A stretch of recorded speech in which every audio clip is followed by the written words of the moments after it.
Meus senhores, minhas senhoras, boa noite. Sob a proteção de Deus, declaro aberta a presente sessão especial, alusiva ao Dia Mundial de Combate ao Câncer de Próstata, realizada hoje, 24 de novembro de 2021. A Câmara de Boa Vista sente-se honrada com a presença de todos, em especial da população masculina, para a realização da presente sessão especial. Neste mês, a campanha Novembro Azul chama a atenção da sociedade como um todo para o câncer de próstata. Em 2013, foram registrados 13.772 óbitos diretamente relacionados ao tumor maligno no Brasil, segundo o Instituto Nacional do Câncer. Apesar dos avanços em pesquisa e diagnósticos observados nos últimos anos, a informação continua sendo a principal arma no combate ao câncer de próstata. E esta sessão tem esse objetivo, trazer informação aqui aos presentes, como também a todos os internautas que nos acompanham. Haja vista que essa sessão especial está sendo transmitida ao vivo pela página do Facebook da Câmara Municipal de Boa Vista.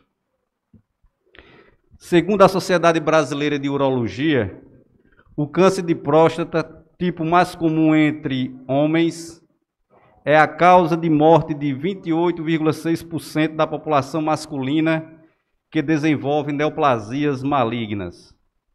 No Brasil, um homem morre a cada 38 minutos devido ao câncer de próstata, segundo os dados mais recentes do Instituto Nacional do Câncer. Para compor a mesa, convido o excelentíssimo senhor André Luiz Gomes de Araújo, prefeito municipal,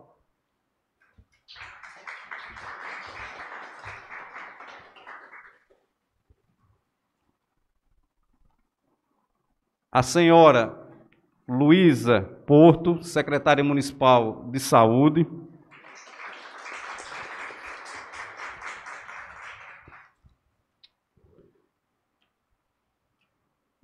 a psicóloga da Secretaria de Educação do município, Patrícia Vitorino,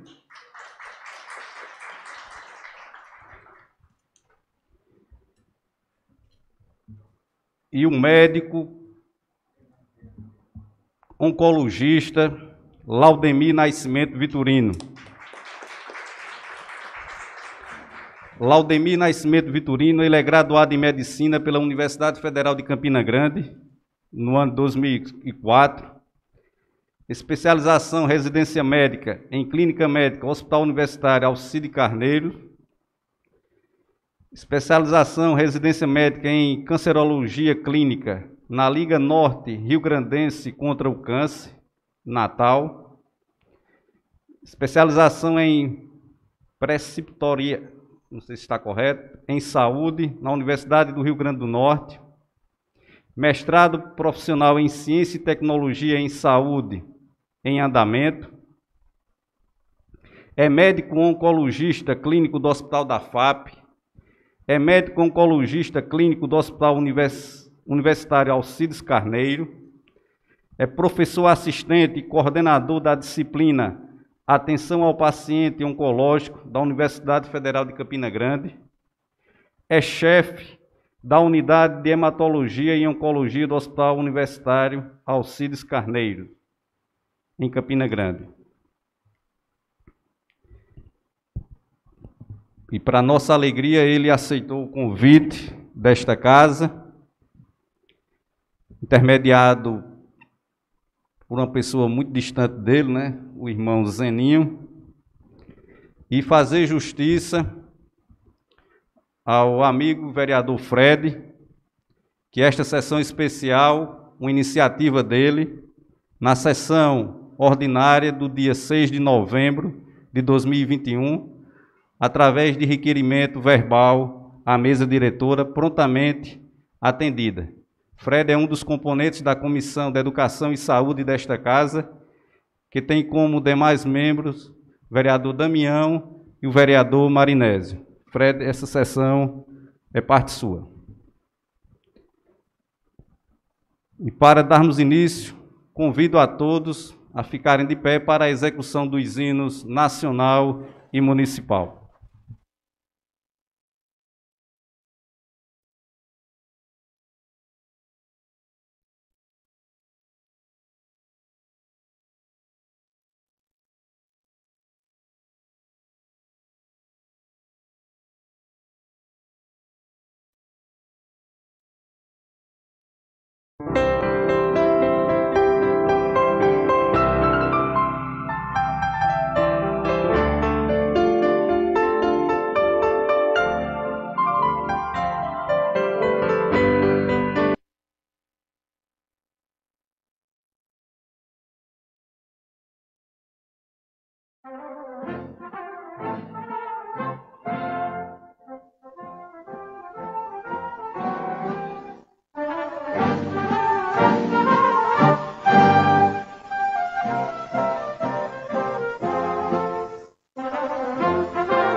Glória no passado.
Boa Vista e seu povo lado a lado se resume a um corpo são com mente sã, sob as bênçãos que surgiram no passado e que regem os passos firmes do amanhã, consagrada em sons de obra-prima, mão sutil da Paraíba artesanal, filha nobre do céu de rubro clima, terra mãe da bentonita original, pendão de formas de amor, clarão de afamo de cor, que adorna as nossas vidas em troféu.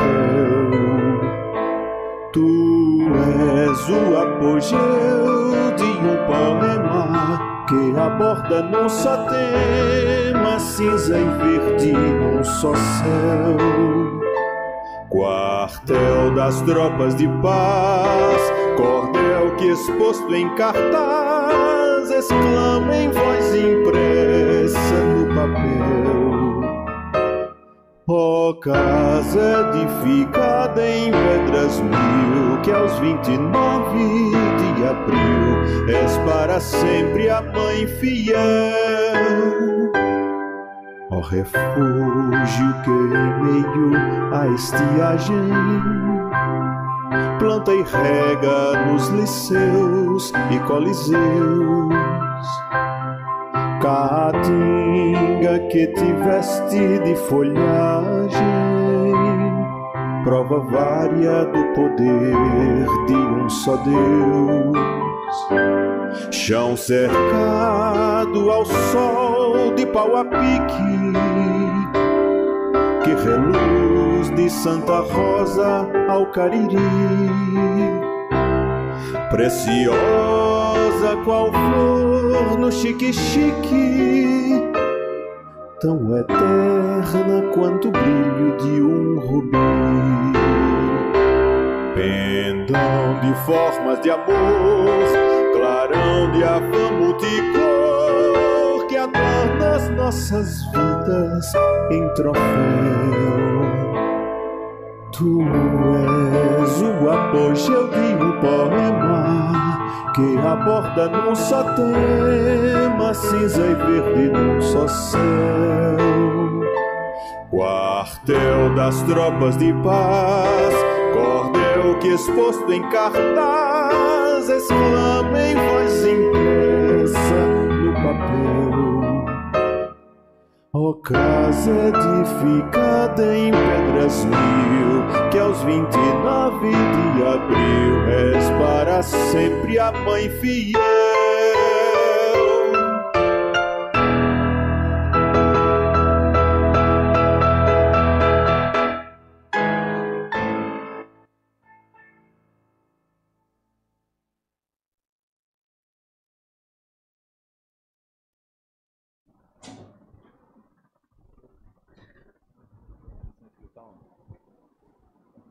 Pega ali.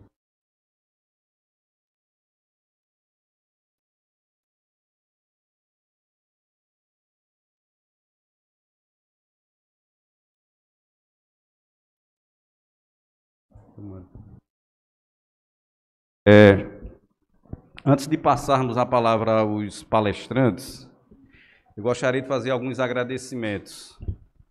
A Secretaria Municipal de Saúde, na pessoa de Luísa Porto, por todo o apoio, por toda a parceria, e agradecer às enfermeiras Febe Miriam, Eveline Alves, a técnica Patrícia Carvalho e Celziane Avelino, Altamira Sampaio e Isaura Macedo, todas elas componentes aí da Secretaria Municipal de Saúde.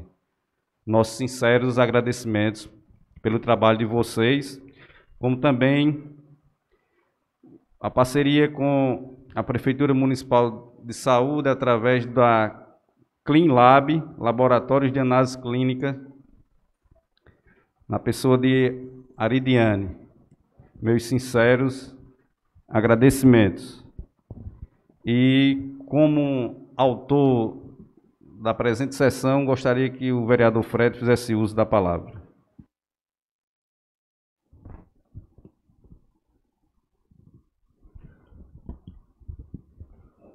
Boa noite, senhor presidente Fernando Aires, excelentíssimo senhor prefeito de nossa cidade, André Gomes,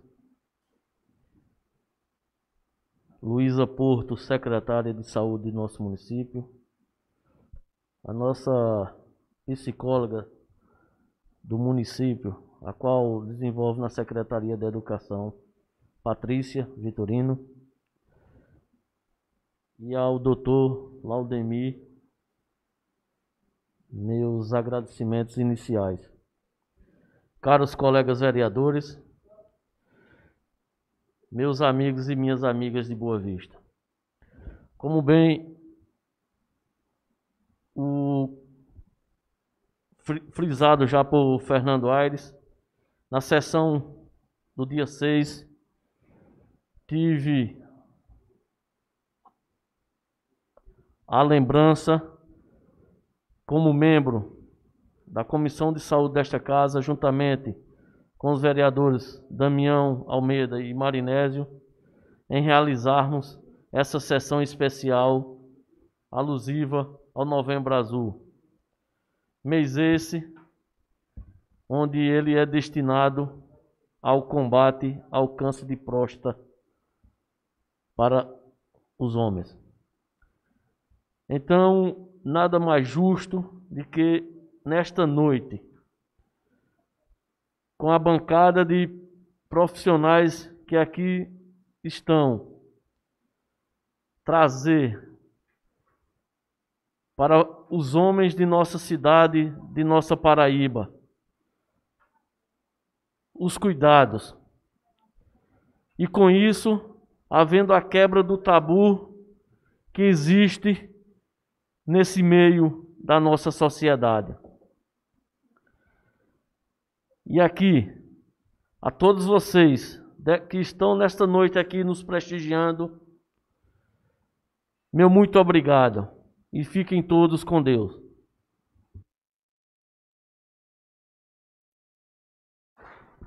Com a palavra, o excelentíssimo senhor André Luiz Gomes de Araújo, prefeito municipal. Primeiramente, queria saudar toda essa casa na pessoa do presidente, vereador Fernando Aires, nossa secretária Luísa Porto, Patrícia, nossa psicóloga da educação, todos os vereadores aqui presentes, vereador Fred, autor do requerimento da presente sessão, toda a equipe da saúde, a todos os que nos acompanham nesse auditório dessa Casa Legislativa, a todos os internautas também que nos acompanham através das redes sociais, em especial ao doutor Laudemir. E eu olhava aqui, doutor Laudemir, seu currículo, e o que nos orgulha é saber que todas essas atribuições, todos esses méritos, tudo que foi construído nessa história está sobre os ombros de um boavistense.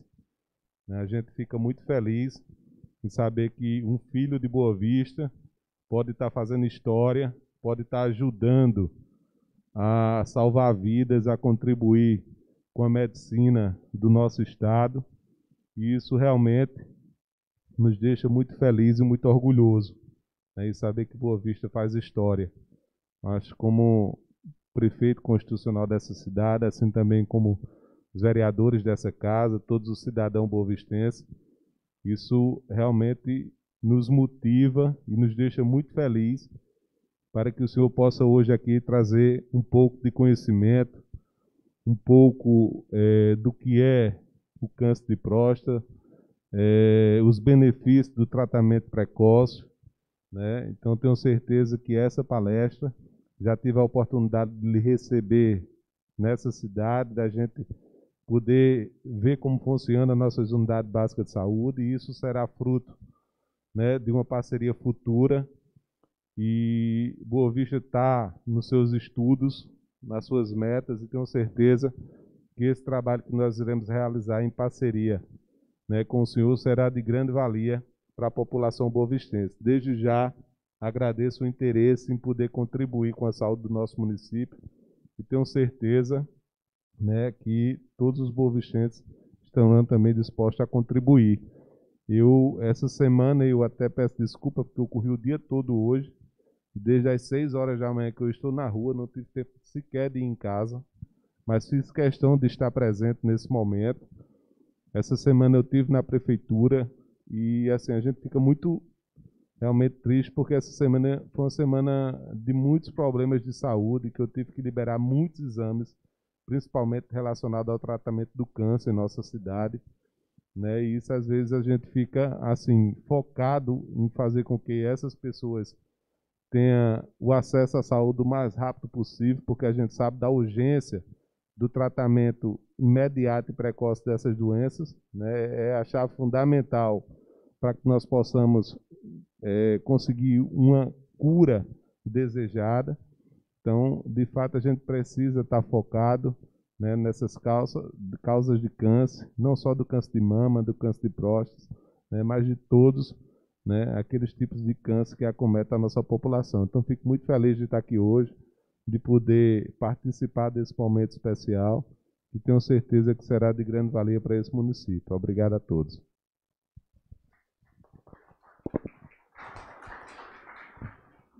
Acredito que aqui todos nós viemos à procura de informação, né? Então vamos agora, sem muitas delongas, desfazer a mesa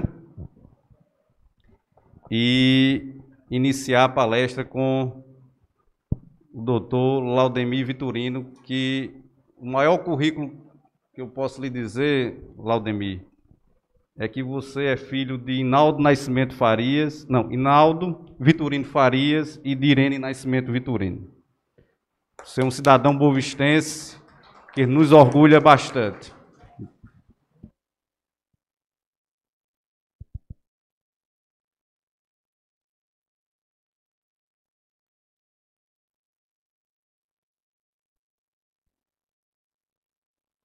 Boa noite a todos. Em primeiro lugar, eu peço licença a todos para poder retirar essa máscara, porque aí a gente se comunica melhor, ok?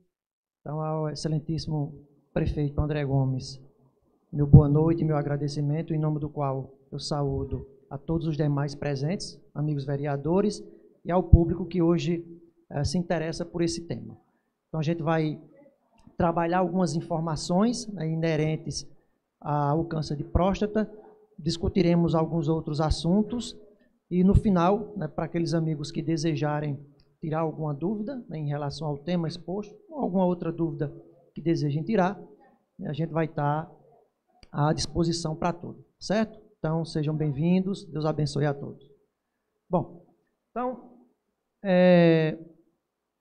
falar de câncer de próstata, meus amigos, é algo importante porque é uma patologia diretamente relacionada a um processo de envelhecimento. Então, para todos nós que certamente temos o desejo de envelhecer, então a gente vai ter que se deparar com esse problema em algum momento da vida, porque é uma doença extremamente comum, né, e praticamente vai acometer 100% dos homens, né, ali a partir dos 80%, 85%. Mesmo pessoas sem sintomas nenhum, que você faça aleatoriamente, que você pudesse fazer aleatoriamente uma biópsia de próstata, você encontraria ali a doença de forma indolente, silenciosa, né, que é aquilo que representa esse leão que vocês veem aí na foto, né, na relva, né, porque justamente essa é a característica principal, não só do câncer de próstata, mas de outras malignidades também. Então é esse caráter sorrateiro, né, esse caráter que frequentemente só nos avisa, né, quando a gente está em situação desprevenida, né? Bom, então, câncer de próstata, algumas informações sobre a sua frequência já foram passadas, oportunamente apresentadas aos senhores.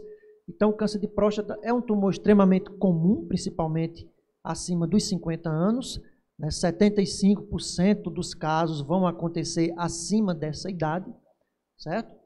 E é considerado uma doença da terceira idade, certo? Como comentamos, está diretamente relacionado ao processo de envelhecimento. Então, que de uma forma geral, né, envelhecer é o principal fator de risco para o câncer de uma maneira geral, sem especificar um tipo de tumor. Tem algumas exceções, mas como forma geral, para qualquer tipo de câncer, o principal fator de risco é o envelhecimento. Embora a gente veja muita gente jovem atualmente, né, sendo acometida por alguma malignidade, mas o processo de envelhecimento ainda está muito presente, né, no desenvolvimento dessa doença. Bom, então, de acordo com o que a gente tem gravado na literatura, né, então a gente tem aí cerca de 1 em cada 6 homens vai desenvolver câncer de próstata em algum momento da vida. Então, o câncer de uma forma geral, o câncer de próstata principalmente para os homens, é uma doença que hoje, né, com a tecnologia que a gente tem hoje, ela não nos permite viver muito tempo, certo? Então, há quem queira viver eternamente, mas com a tecnologia de hoje, isso é impossível, porque em algum momento, você pode ter certeza, né, a gente vai abrir um processo oncológico de alguma forma, seja de próstata, seja coloretal, porque é uma doença relacionada à falha da vigilância do organismo. O organismo tem meios de detectar, né, células malignas, mas esse processo com o envelhecimento, ele vai decaindo, essa capacidade de vigilância vai decaindo. E os erros que acontecem durante a divisão das células, eles acabam passando para frente, algo que não deveria acontecer.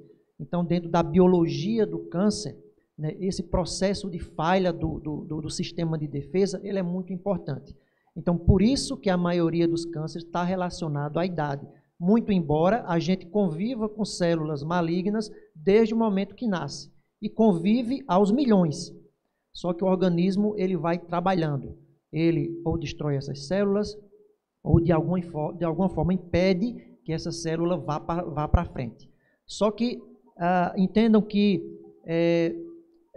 assim como uma loteria, quanto mais pessoas jogam, maior a probabilidade de uma acertar. Então, quanto mais alterações você vai ter no organismo, maior a probabilidade de uma delas escapar ao sistema de vigilância e acabar, né, gerando aí um problema clinicamente significativo, né, que vai nos trazer sintomas, que vai nos levar a sair do trabalho, enfim, a gastar, né, principalmente quem depende de saúde pública, né, muitas vezes a gente precisa até dar um pontapé inicial, né, tirando um pouco das economias, mobilizando familiares, né, considerando que a saúde pública no Brasil tem seus limites, né, porque muita gente, é gente demais para o sistema absorver, considerando as condições gerais que a gente tem no país, certo? Bom, no entanto, apesar de ser uma doença frequente, também é frequente a probabilidade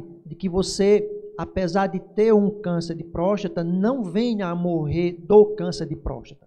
Você pode vir a falecer com o câncer de próstata, mas não por causa da doença. Porque, como regra geral, é uma doença de progressão lenta.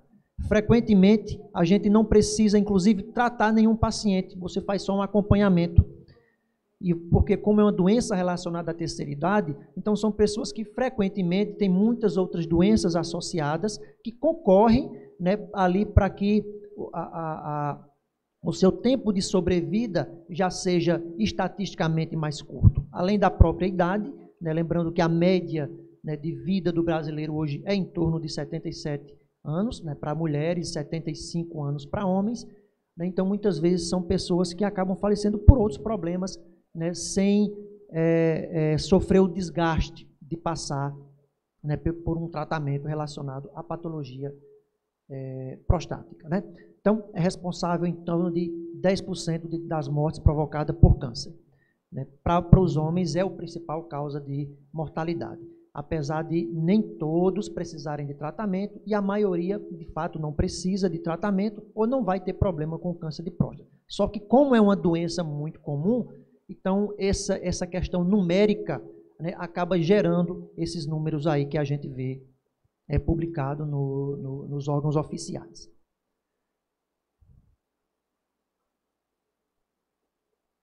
Bom, sinais e sintomas. Quais são os sinais e sintomas que a gente pode encontrar, né, de início em um câncer de próstata?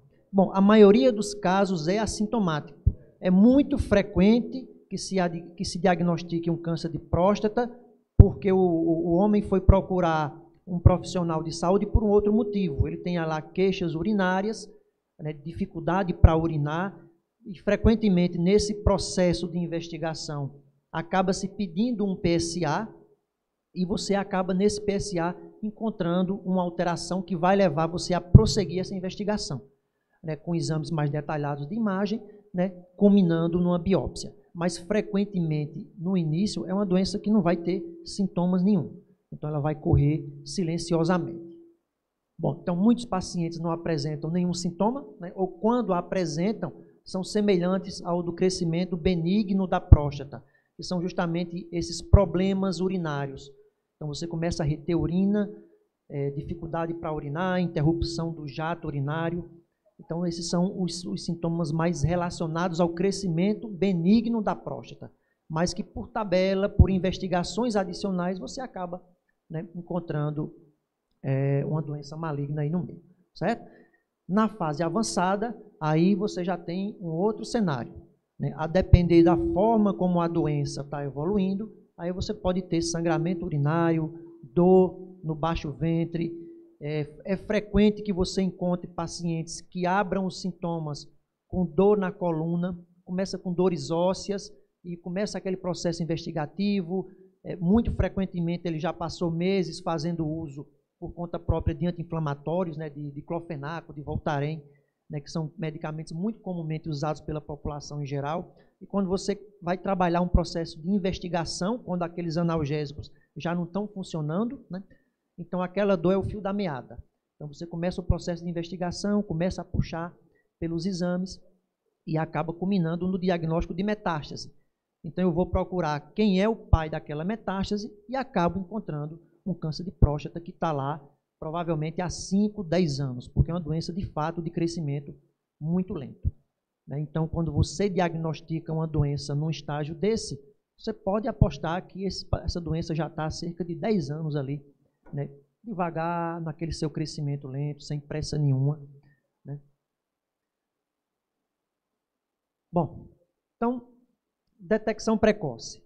Como é que a gente pode fazer, então, uma detecção precoce da doença? Já que, embora a gente utilize frequentemente, ou a mídia utilize frequentemente a questão da prevenção do câncer de próstata, você não tem como prevenir a doença. Não existe nenhum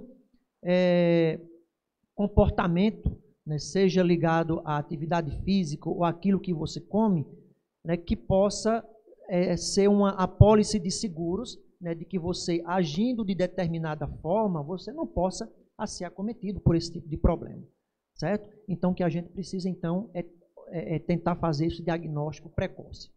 Bom, então, essa detecção precoce, ela pode ser feita por meio de investigação com exames clínicos, certo? Com exames laboratoriais, que é a principal ferramenta de linha de frente, exames radiológicos de uma forma geral, né?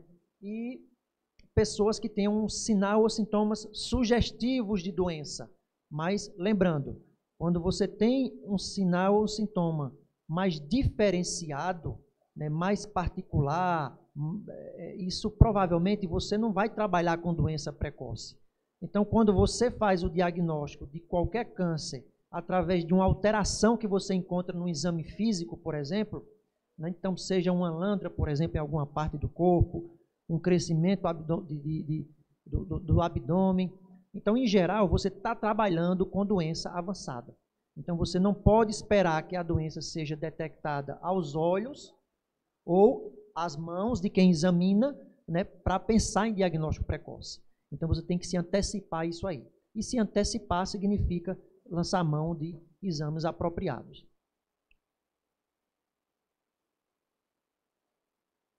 Bom, então, no caso do câncer de próstata, as duas ferramentas que a gente tem disponíveis atualmente, né, enquanto a ciência não evolui e nos traz novas metodologias, é o exame de PSA e o toque retal, né, que são exames amplamente disponíveis, são exames mais massificados, e isso permite, sim, que a gente faça um diagnóstico precoce com mais facilidade, né? Fora aquilo que é fundamental, né, em qualquer ação de saúde pública, que é o processo educativo e que tem que ser permanente, né? Considerando que a gente, por natureza, a gente sempre tende a relaxar em algum momento da vida.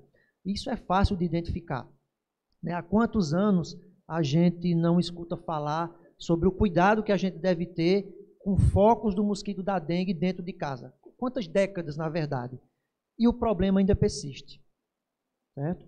Então, veja que a gente naturalmente tende a relaxar, né? Tende a achar que tem um Deus do nosso lado, certo? Que vai nos proteger, né, eternamente, como se a função de Deus fosse nos deixar vivos. Na função dele, né, biblicamente, é impedir que a gente vá para o inferno, e não que a gente tenha problemas nessa vida, né? Então, a gente precisa ter cuidado em relação a isso aí, tá certo? E fazer aquilo, né, que a ciência nos dá a oportunidade de fazer.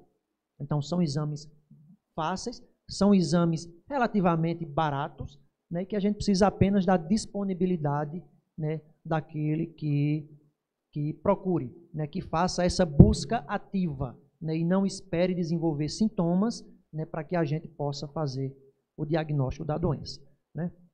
Então, eu trabalho no Hospital da FAP há 12 anos e o volume de pacientes novos semanalmente é absurdo. Então, o hospital já não consegue dar conta desse volume de pacientes.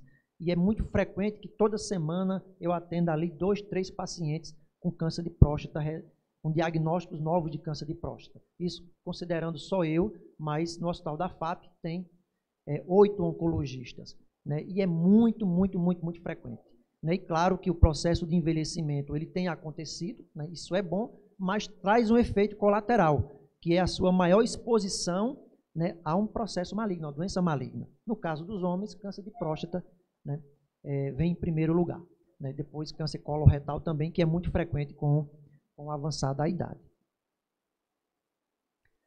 Bom, então, diagnóstico feito através de biópsia, certo? Então, lembrando, PSA é importante para que você levante a suspeita, mas o PSA não dá o diagnóstico. A Organização Mundial de Saúde exige que para o diagnóstico de uma doença maligna, você tenha em mãos uma biópsia que lhe dê a certeza absoluta daquilo com o qual você está se tratando, daquilo que está lhe acometendo, né? Considerando que esse é um diagnóstico que carrega um peso, né? Então, você dá um diagnóstico desse a um paciente, né? Então, vem um peso grande ali, né, em volta desse diagnóstico.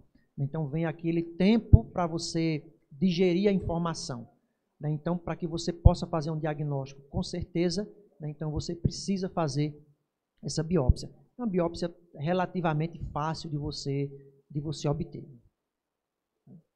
E a indicação de quem deve fazer a biópsia depende justamente desses exames prévios, né? Daquilo que o profissional encontra com o toque retal e encontra com o exame do PSA. Então, você junta essas duas informações e aí, se elas forem bastante relevantes, bastante indicativas, né, de que você possa ter essa patologia, aí sim você avança para um exame invasivo, né, para fazer essa confirmação.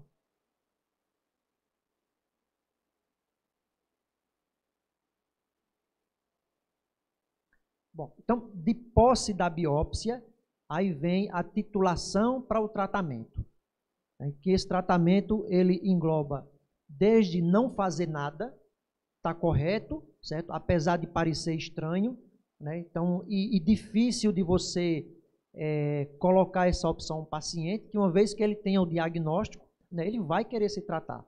Mas saibam que há situações em que não há nenhuma necessidade de tratar, apenas acompanhar, certo? Isso já está cientificamente, já tem um respaldo muito grande, certo? Justamente por algumas características peculiares que tem esse tipo de patologia, entre elas um crescimento bastante lento. Então, você poupa o paciente dos efeitos colaterais que estão associados ao tratamento, certo? Então, para uma doença localizada, né, que ela ainda está restrita ao órgão onde nasceu, entenda-se, a próstata. Então, você tem desde a vigilância ativa até um procedimento cirúrgico. Retirar a próstata. Aí, para esse tratamento, a gente vai juntar outros elementos que sejam peculiares de cada paciente. A idade, se tem outros problemas de saúde, a extensão da doença, preferências do paciente, né? A maioria acaba preferindo, quando você coloca nas opções, né? Você tem a opção de poder fazer a cirurgia, retirar a próstata cirurgicamente ou fazer radioterapia. Mas é frequente que os pacientes acabem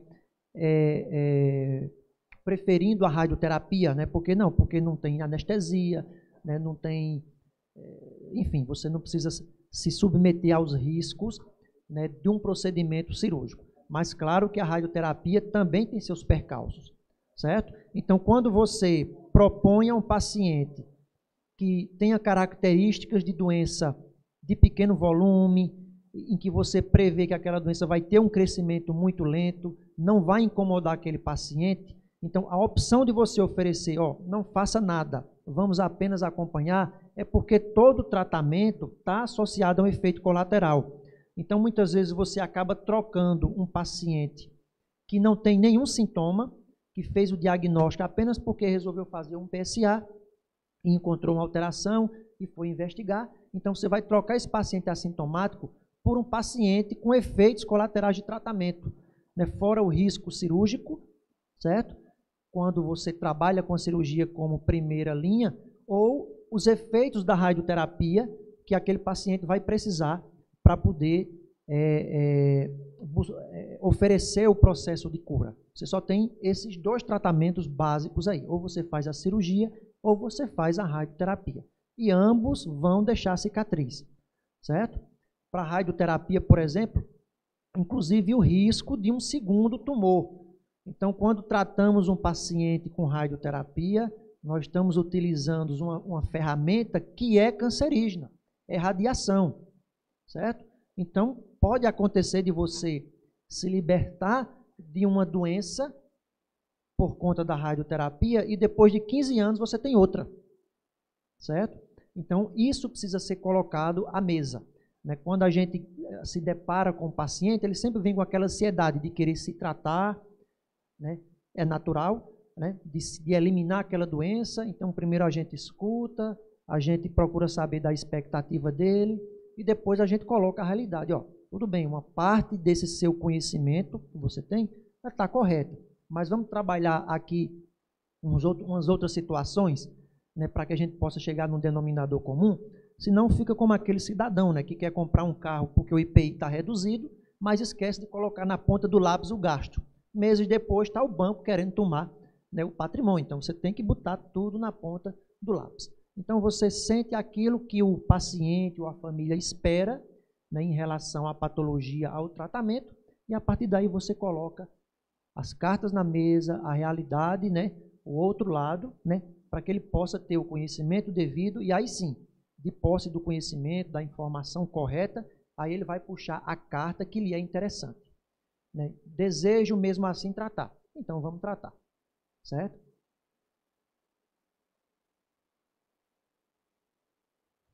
Bom, em relação a câncer de próstata, eu acho que essas informações gerais, elas são de maior utilidade do ponto de vista público. Eu queria só colocar um adendo, né, nessa nossa apresentação, né, porque a gente tem um outubro rosa e tem um novembro azul, né? Então, a gente tem um trabalho em cima de câncer de mama e a gente tem um trabalho em cima de câncer de próstata, certo? Mas a gente não tem um trabalho mais agressivo, ou pelo menos com a mesma proporção, quando você trabalha em cima de câncer de colo de útero. E esse é um problema mais complicado, porque ele frequentemente acomete mulheres jovens, com filhos pequenos ou filhos adolescentes, certo? E a gente também vê muito isso, né, lá no Hospital da FAP, que é um centro de referência. Então, a gente tem semanalmente, né, mulheres acometidas por câncer de colo de útero. E esse é um assunto que também interessa aos homens, claro, porque a maioria dos senhores é marido, certo? Ou é pai. Ou pai, né, de adolescente, né, de adulto jovem, certo? E, diferentemente do que a gente tem para câncer de mama e para câncer de próstata, em que você não pode prevenir com exames, câncer de colo de útero é diferente. Você faz um exame e verdadeiramente você pode prevenir a doença. Porque a história natural da doença, ela nos dá indícios de que ela vai acontecer muito antes de acontecer, certo? E isso pode ser detectado, certo? Isso pode ser detectado. Entretanto, a gente tem observado que, apesar de ser um exame barato, fácil de fazer, amplamente disponível na saúde pública, mas as pessoas não vão atrás, certo? Não vão atrás, né? E considerando aquilo que você tem de característica da sociedade, né? A liberdade geral, algumas vezes puxado para a libertinagem, então você tem ali um aumento frequente, cada vez mais frequente, né? na incidência dessa patologia, né? Então, câncer de colo de útero é causada, aí é o seguinte, diferentemente de um câncer de próstata, por exemplo, em que, por mais cuidado que você tenha, né, você vai ter um risco grande à medida que a idade avança. Aqui não, aqui está relacionado a um fator ambiental, certo? É um vírus, certo? É um vírus que acomete homens e que acomete mulheres, mas que para a mulher ele pega muito mais pesado, para o homem não, certo? Então, é uma infecção extremamente frequente, certo? 98% dessa patologia está relacionada a esse agente infeccioso, certo? E essas alterações, elas podem ser facilmente descobertas, detectadas naquele examezinho simples, né, banalizado, né, que é o Papa Nicolau, certo? Bom, o que é que aumenta o risco de você ter essa patologia? Início precoce de atividade sexual em múltiplos parceiros, tabagismo, certo? E o uso prolongado de pílulas anticoncepcionais. Então, esses são os 3 fatores em que a gente amarra mais, né, como relacionados a um aumento da possibilidade de se ter essa patologia. Bom, como é que se previne? Então, essa prevenção, o Ministério da Saúde já trabalha há anos. Então, seja com o uso de preservativos, né, considerando que é difícil você modular determinados comportamentos, né, ou a vacinação contra o HPV, já amplamente disponibilizado pela saúde pública, e o antigo e ainda em moda Papa Nicolau, né, que é o exame de lâmina, exame fácil de fazer, exame barato, certo? Inversamente proporcional ao tratamento da patologia instalada, que é caro e penoso e com alguma frequência leva a insucessos, já que todo tratamento contra um câncer é um protocolo de intenção. Você vai dispensar um conjunto de terapias com a intenção de libertar o indivíduo daquele agravo.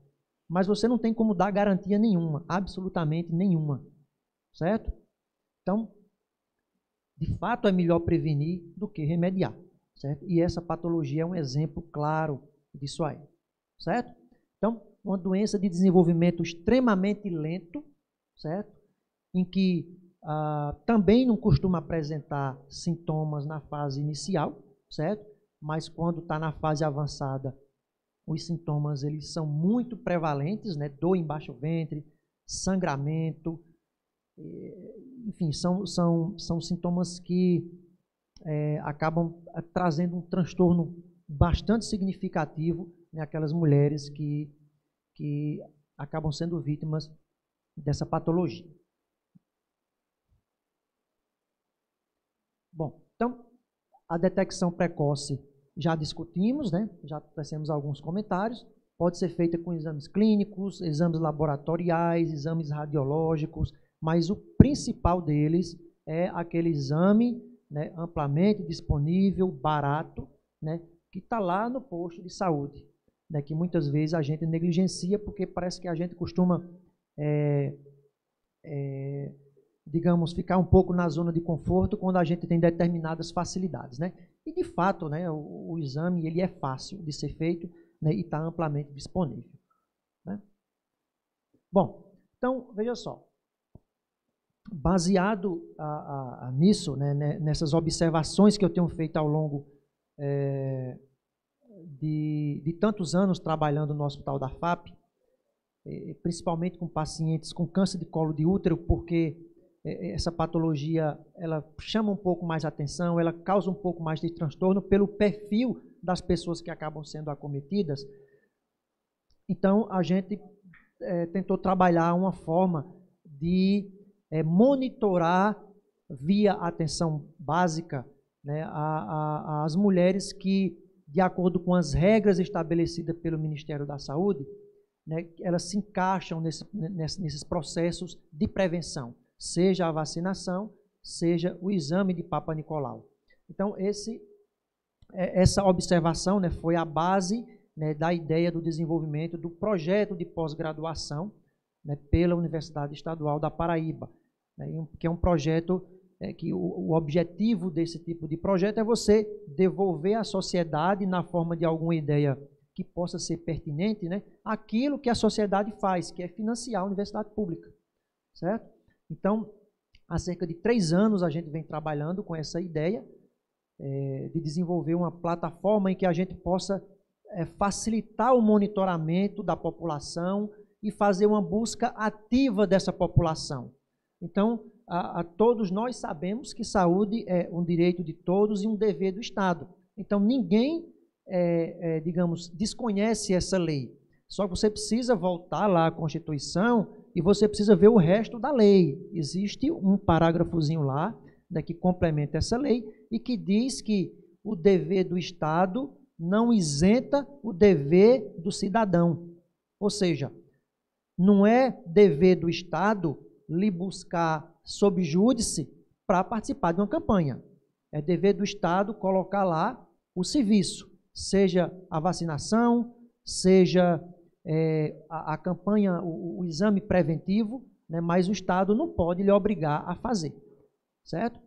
Então a gente precisa atentar para esse fato, né, e de fato exercer cidadania, né? E exercer cidadania é buscar aquilo que lhe é oferecido, né, para que você não tenha que ser submetido a um tratamento em que você vai gerar no erário, né, um gasto muito grande, porque tratar um paciente oncológico é um tratamento muito caro, e com muita frequência é um tratamento que não obtém o objetivo que se deseja, porque a ciência tem um limite, e esse limite na oncologia ele é muito imposto pelo volume de doença. Então, quanto mais cedo você chegar, maior a probabilidade de sucesso, né? Então, isso é de conhecimento geral, né? Então, esse foi o objetivo do desenvolvimento dessa plataforma. Então, há cerca de 3 anos, eu conversei com o André, né, coloquei essa ideia, né, e pedi a autorização dele para que a gente pudesse começar a trabalhar, desenvolver essa plataforma e poder utilizar aqui no município de Boa Vista. Nos últimos meses, a gente tem trabalhado mais intensamente, já começado a fazer os cadastros, né, desde o mês de setembro, eu tenho vindo aqui, a gente tem começado pela unidade 3, né, através da enfermeira Feb, a quem eu deixo meu agradecimento público pela ajuda que ela tem dado, né, para que a gente possa desenvolver esse trabalho, e a Isaac também, Isaac não está presente, né, mas fica também meu agradecimento público ao solícito Isaac. Bom, eu vou colocar só alguns insights dessa plataforma, certo? E o objetivo dessa plataforma é justamente facilitar a identificação.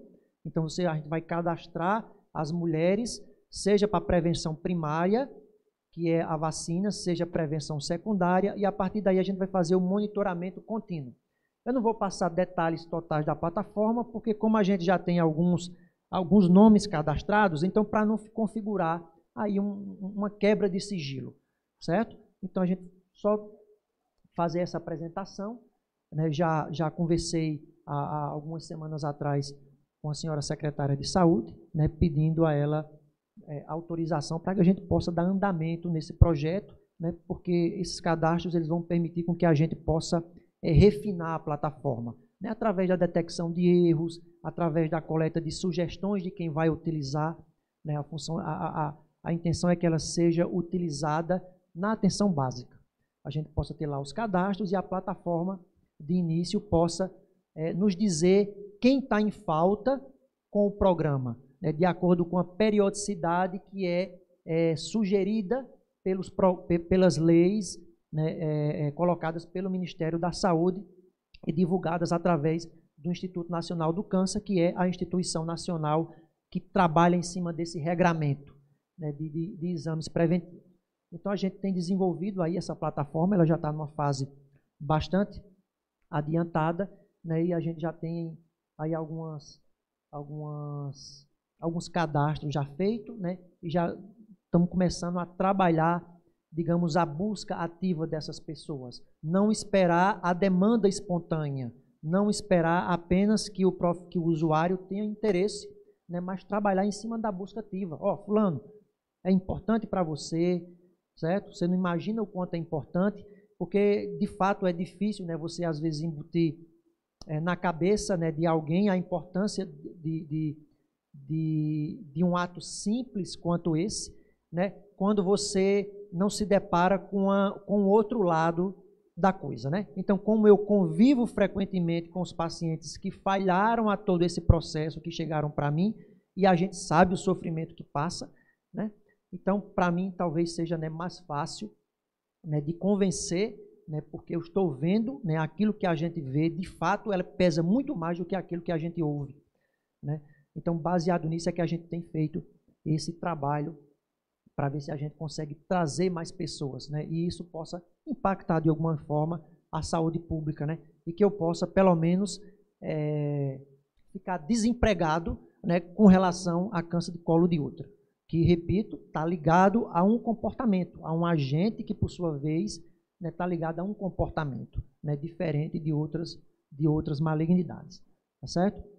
Bom, então, eu acho que essas informações acho que são as mais importantes, as mais relevantes que a gente pode colocar, e eu fico à disposição aos amigos que tenham alguma dúvida, né, que queiram, né, fazer uma sugestão também, né, isso é pertinente. Então, obrigado a todos.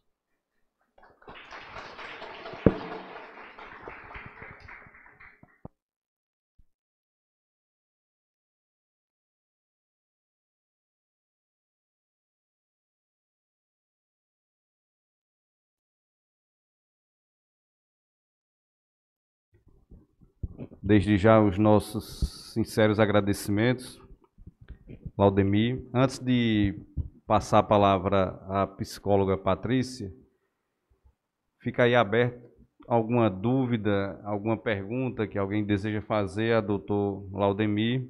Vamos aproveitar esse momento, né, oportuno que Deus nos está concedendo da presença de um especialista, de um médico que vivencia o dia a dia de pacientes oncológicos, né? A gente sabe, como bem ele frisou, o quão é importante o tratamento precoce, né? O quanto é importante você ter uma vida regrada, né? Uma vida com atividades físicas. A prevenção, o custo é quase zero, né, de um tratamento oncológico, além do lado emocional que você passa, né, ao ser diagnosticado com tal problema. Senhores vereadores, se assim desejarem, vereador Sebastião Porto. Boa noite a todos. Em nome do presidente da Casa, José Fernando Leite Ares, eu ofereci todos aqui. E em nome de minha irmã, secretária de Saúde, eu deixo a referência para todos, não só que estão aqui, mas todos que fazem parte da Secretaria de Saúde do nosso município.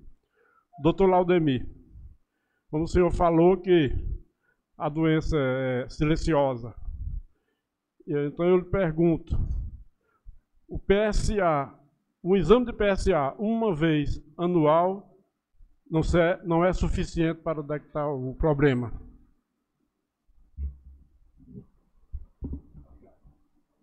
Bom, a recomendação, né, atual, né, é que de fato você faça anualmente esses exames, porque como é uma patologia de crescimento lento, né, dificilmente você vai ter em um ano um exame de PSA normal e no outro ano um exame de PSA muito alto a ponto de já ser um indicativo de uma doença avançada. Então, você não precisa fazer esse super rastreamento, porque isso significa que você está utilizando de forma irracional o recurso público. Se você já conhece as características da doença, então você tem como modular um tempo que tenha uma relação custo-benefício favorável. Então, não vamos esquecer que quando a gente trabalha com saúde pública, o investimento que você faz em prevenção é porque você sabe que vai economizar lá na frente em tratamento. Então, você tem essa questão do custo bem colocado, bem trabalhado. Então, baseado nisso, é que você tem então essas campanhas anuais. A característica da doença é que faz com que a gente trabalhe dessa forma. Em alguns países, inclusive, né, até a questão do rastreamento precoce, ela inclusive está em xeque. Né? Em países europeus, por exemplo, a saúde pública dos países que têm saúde pública, ela não cobre. Não cobre porque, como é uma doença que tem características peculiares, esses países ainda não identificaram uma razão para que você possa fazer esse investimento, considerando que o benefício que você vai ter vai ser pequeno. Parece estranho, né? Você dizer como é que eu posso não oferecer uma campanha de rastreamento de uma doença complicada, como o câncer de próstata. Mas aí a resposta é simples, é a característica peculiar da doença, que frequentemente vai acometer homens, mas frequentemente não vai levar à morte.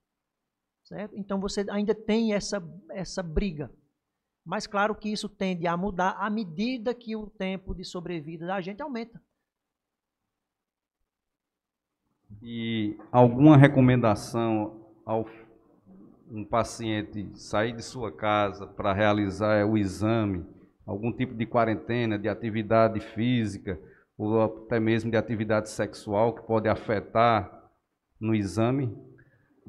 Pode ter alguma alteração, sim. Então, sempre se faz essas recomendações, né, de abstinência alguns dias antes, né, de ter cuidado com atividades, né, que possam levar uma sobrecarga de peso em cima da próstata. Andar a cavalo, por exemplo. Então, isso pode ter alguma influência. Mas, em geral, não é uma influência grande, que você possa dizer que é significativa, né, a ponto de você proibir por completo. Há quem coloque certas restrições, né, e há quem não coloque nenhuma restrição. Então, você tem, digamos, fundamentos, argumentos para você trabalhar em cima das duas formas. Alguém do plenário gostaria, vereador Damião. Senhor presidente, em nome da Secretaria de Saúde, eu saúdo todos os profissionais de saúde do nosso município, aquele que tem prestado um excelente serviço em nossa cidade. E, doutor Aldemir, obrigado. Eu, como presidente da Comissão de Saúde, agradeço a sua presença e tem tanto nos trazido essa informação, que seja uma coisa contínua, que a gente possa cada dia mais trazer informação para a nossa população. E já relato também que o PSA às vezes não dá alterado, tão alterado, e o paciente está cometido de um câncer, não é isso? Então é o seguinte, e o câncer, como você falou aí, ele a cada 6, 1 a cada 6 é cometido. E ele é o segundo, só perde para o câncer de pele em relação aos homens, né? E outra, e fala que o homem a partir dos 40 anos, ele já, por conta da grande incidência, ele já deve procurar a primeira consulta para começar a ser acompanhado. Aí o PSA ele é feito a partir de 45 anos. Mas eu acho que além do PSA, nós poderíamos também começar a ter uma conversa com o paciente durante até todo o mês, para que se possa até ouvir, porque às vezes ele faz o PSA não dá alterado, mas ele pode estar sentindo alguma coisa antes. E ele faz o PSA e não deu alterado, e ele não vai ser encaminhado para um especialista, vamos dizer assim, um urologista, para que se possa fazer que o teste retal, que é o mais, vamos dizer assim, mais diagnóstico, não é isso? Então, o que é que você me diz em relação à idade e em relação ao PSA também? Certo. Bom, lembrando que o PSA não é uma doença. O PSA é algo normal. O que vai chamar a atenção é quando ele está alto demais, semelhante à pressão arterial, certo? É desejável. Agora, ela alta demais, você tem que trabalhar em cima disso aí. O PSA, ele está muito relacionado a volume de doença. Quanto maior o valor do PSA, maior o volume de doença que o paciente tem. Então, é muito difícil você ter um paciente que tenha um PSA normal, certo? E ter sintomas relacionados a câncer de próstata, certo? Você pode até ter o câncer de próstata. Não existe um valor de PSA que você possa dizer, não, abaixo desse valor, eu tenho certeza absoluta que o paciente não tem, certo? Câncer de próstata. Você pode fazer uma biópsia aleatória em muitos desses pacientes e eles terem a doença, certo? Mas que ainda não se refletiu no aumento do PSA, certo? Então, como o PSA está relacionado ao volume de doença, um valor muito baixo e um paciente tem sintomas urinários, muito provavelmente não vai ser sintomas relacionados a câncer de próstata. Pode estar relacionado ao crescimento benigno da próstata, que aí sim é extremamente comum com o avançar da idade. É praticamente uma unanimidade que você tenha isso aí, certo? Ou que nós tenhamos. Vereador Antônio Macedo. Boa noite, Laudemir, não é isso? Meu primo também, né? Sou neto de seu Lumico, que é irmão de Dona Enedina. Nós somos primos. E eu estou lhe conhecendo agora, por incrível que pareça. Bom, mas a dúvida é a seguinte. As pessoas que andam de moto, eu, por exemplo, trabalho como oficial de justiça há 29 anos, 25 ou 26 dos quais numa moto. E a gente sempre sentar no banco quente, porque a gente para em vários locais diferentes e isso, de certa forma, preocupa. Eu queria saber, essa é a primeira pergunta, se tem alguma relação ou possibilidade de haver uma probabilidade maior de ter câncer de próstata. A segunda pergunta é se a hereditariedade, a doença dos pais, né, da família, se ela também tem uma forte referência com relação ao câncer de próstata. E a terceira é, quando você disse aí que havia, em se identificando, que a próstata alterada, e você disse que poderia ser feita uma operação, poderia ter um tratamento de radioterapia, ou poderia apenas acompanhar o paciente. Eu pergunto, o acompanhamento desse paciente seria também para jovens ou mais somente os adultos, as pessoas mais idosas, que realmente não teria sentido mais se operar? Bom, em relação à primeira pergunta, não existe nenhuma relação, né, com o fato de andar de moto e você ter um aumento do risco de câncer de próstata. O problema de andar de moto é cair da moto, né? Então, o Hospital de Trauma está aí para confirmar isso aí.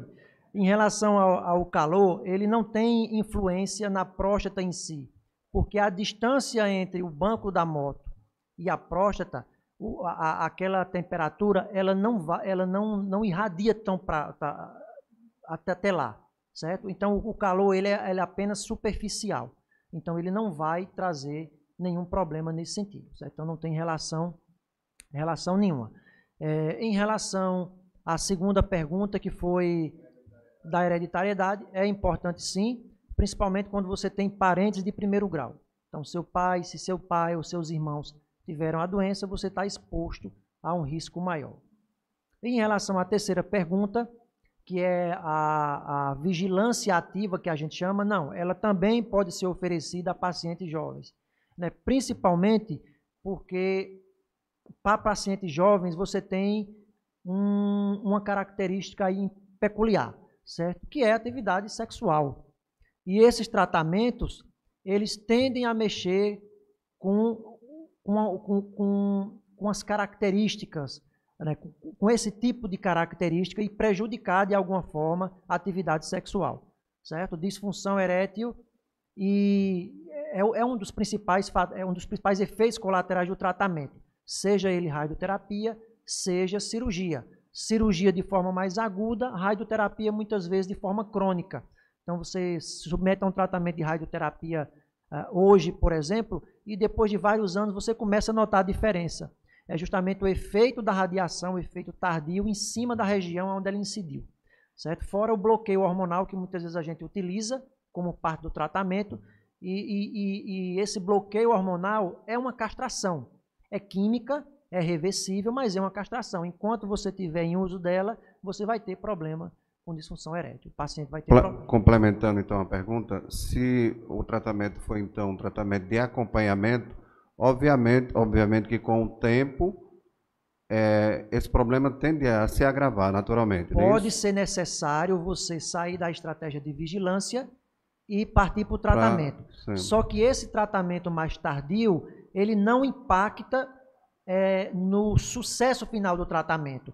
A probabilidade de você ter sucesso no tratamento fazendo agora, por exemplo, não vai ser diferente de você fazer daqui a 1 ano, daqui a 2 anos, daqui a 3 anos. E aí você ainda poupa 2, 3 anos do paciente de ter que passar pelos efeitos colaterais do tratamento. Okay. Então isso é feito, chama-se vigilância ativa, porque você trabalha com determinados procedimentos justamente para que você possa pegar a doença num volume um pouco maior quando isso acontecer. Então você não manda o paciente para casa e diz, não, volto daqui a 1 ano. Fernando, ainda tem uma pergunta que eu vou fazer. Só curiosidade. Quando se dá o diagnóstico de câncer, seja em qualquer região do nosso organismo, obviamente que as pessoas enlouquecem, né? É uma notícia horrível, eu já tive essa notícia, embora não foi câncer, mas era uma probabilidade enorme de ser em 2005, um linfoma, que na verdade era um toxoplasmose muito avançada, e você fica desesperado. Muitas pessoas procuram tratamentos alternativos, digamos, medicamentos que não são científicos, não é isso? Você se depara muito com essa situação na prática, de pessoas que deixam o tratamento científico para buscar um tratamento usual, indicado por pessoas de medicação que não é indicada? De abandono de tratamento, não. O uso de terapias alternativas é absurdamente comum, certo? Então, usar babosa, usar graviola, noni, que é o da moda, né? Então, isso é extremamente comum entre os pacientes. Eles usam demais isso aí. Usa demais. Não tem. Isso é fácil de você perceber, né? É só você... enfim, você comece a ver mais... Enfim, trabalhar em cima de reportagens. Vá lá no Hospital da FAP, pesquise os números de incidência de câncer e você vai ver que o número de pacientes doentes não é compatível com esse tipo de terapia. Se funcionasse, por que tem tanta gente nos hospitais? E muita gente toma, você pode apostar, né? Eu costumo perguntar, né? A maioria diz, a maioria toma, né? Muitos outros negam, dos que negam, muitos tomam, certo? Mas tudo bem, de qualquer forma, como não interfere no tratamento, a gente também não mais esclarece. Isso aqui não tem nenhum respaldo científico, né? Enfim, medicina, a ciência de uma forma geral, né? Trabalha com fatos objetivos, né? A gente trabalha com fatos objetivos. Se a gente trabalhar com coisas subjetivas, em algum momento a gente vai ser acusado de charlatanismo. Então a gente precisa ver para crer. Isso é a característica da ciência de uma forma geral. Vereador Fred. Quando o senhor fala quando faz o exame PSA, que ele dá que ele dá alterado, e o senhor fala que isso pode ser proveniente a outros tipos de doença. Quais elas, por acaso? Alguns quadros infecciosos da próstata podem levar à alteração do PSA. Então, dependendo do conjunto, né, PSA e sintomatologia que o paciente apresente, então muitas vezes a gente faz um tratamento antibiótico, certo? Claro, tenta se vale de algumas manobras para tentar chegar a um diagnóstico preciso, mas a gente acaba fazendo algum tratamento para infecção prostática, né, para poder, e depois repete o PSA. Se ele assim tiver um valor alterado em relação à referência, aí sim você prossegue a investigação. Caso contrário, você observa. Só mais uma. Quando o senhor fala que passa as opções para o paciente e que ele faça o seu tipo de tratamento, e tanto o paciente como o médico faz a opção de fazer um acompanhamento, esse índice de recuperação é alto ou baixo?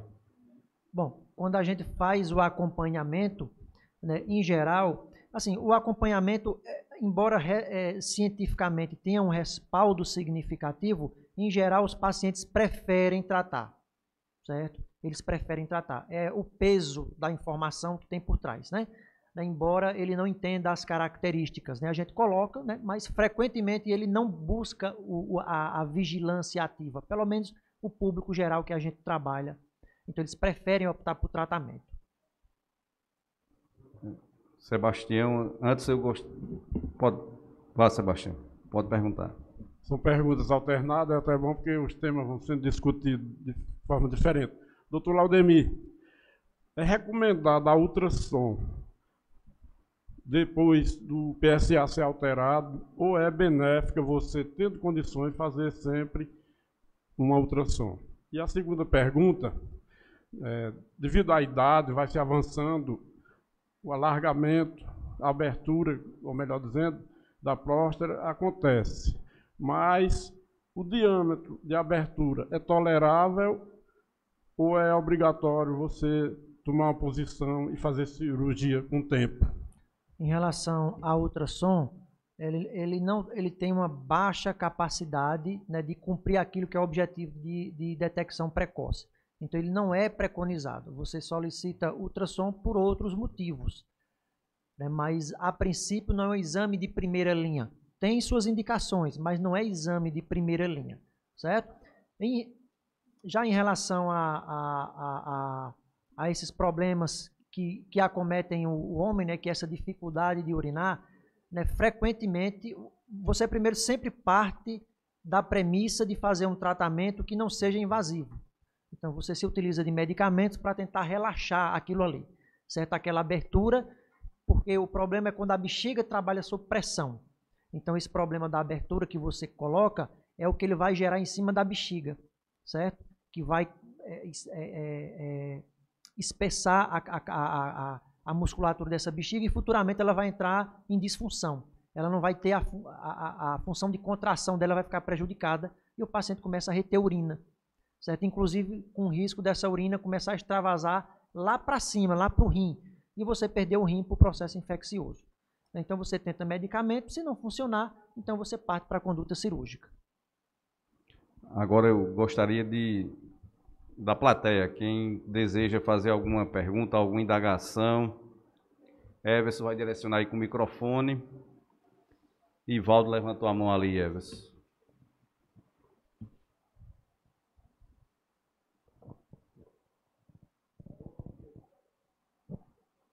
Boa noite a todos. Boa noite, doutor Laudemir. Obrigado.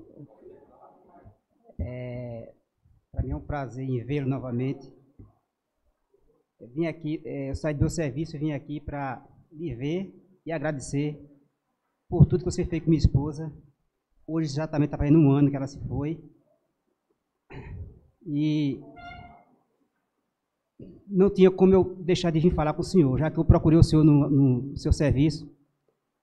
Por motivo de burocracia, não deu para falar com o senhor, mas minha cunhada falou com o senhor. E eu tenho a agradecer primeiro a Deus, segundo a sua pessoa, qual o senhor cuidou da minha esposa por 8 anos. E ela tinha muito apreço pela sua pessoa. Ela falava muito bem de você. E a última vez que eu a vi, foi quando ela estava internada, já sem fogo, o senhor botou a mão na cabeça dela, olhou para mim e fez assim. Para mim aquilo ali foi, eu caí em choro, foi muito difícil para mim, como está sendo difícil ainda, né? Não caiu a ficha ainda. Você conhecia como Das Dores, eu acho que você está lembrado, né? Era Maria das Dores Souza Sampaio. Mas agradecer, como eu acabei de frisar agora, a Deus. Segundo, ao Senhor, Deus o capacitou e capacita, aos gestores da prefeitura, não só André, mas os outros que passaram, a meu amigo aí, meu irmão, qual eu considero demais, Fernando Ares, que pegou junto até o fim, a Isolda, que pegou junto, enfim, não só esses meus amigos que eu estou falando, mas a toda Boa Vista, porque não é fácil essa doença, é muito difícil, principalmente para a gente que está perto, né, e acompanha. E eu só tenho a agradecer do fundo do meu coração, que Deus abençoe o senhor, viu?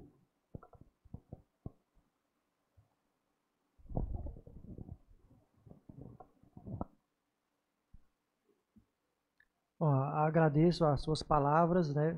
Fico triste por não ter podido oferecer mais, né, para que a gente pudesse fazer com que Das Dores terminasse de criar o seu filho, né? Infelizmente, enfim, a situação fugiu do controle, de fato a doença assumiu uma agressividade em que a gente conseguiu frear, mas por um tempo insuficiente, né, para que ela pudesse terminar de cumprir a missão de mãe dela, né? Então, Deus abençoe, agradeço, e fica a saudade e a esperança de que todo mundo se encontre um dia, né?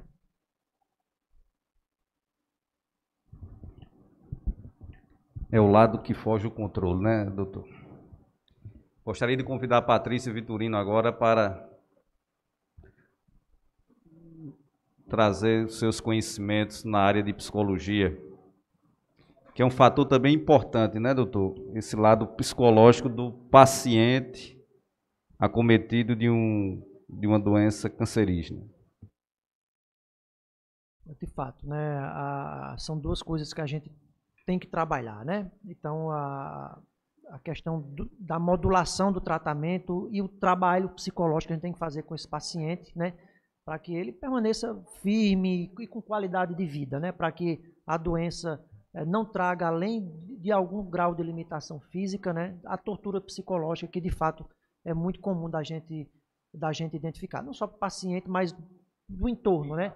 Exato, né? O paciente não adoece sozinho, né? Então você tem todo ali um conjunto, né, que acaba se envolvendo, né, no problema como um todo.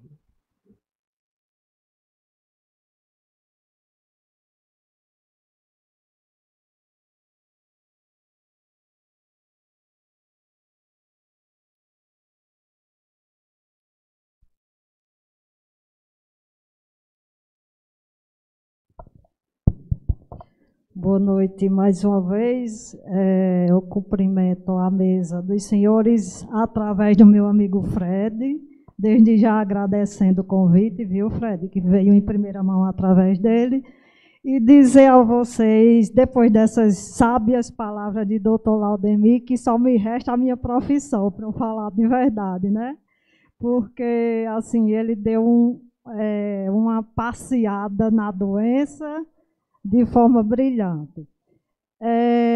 Nós sabemos que em qualquer doença que acomete os indivíduos, o estado emocional sempre literalmente absorvido de formas diferentes em cada pessoa, fazendo com que as pessoas se estabilizem emocionalmente, porque, de fato e de direito, toda doença requer, além de cuidados, requer um olhar diferenciado. Esse olhar parte do princípio de que a gente precisa ter sempre em mente que a prevenção nada mais é do que o melhor remédio para todos os males, não diferente do câncer de próstata, não é verdade? Então, vamos dar uma passeada aqui rapidamente. Eu vou resumir para a gente ganhar tempo, né? E dizem assim, a princípio, que essa campanha do Novembro Azul é muito importante, assim como outras campanhas, como o da Mama, né, do Outubro.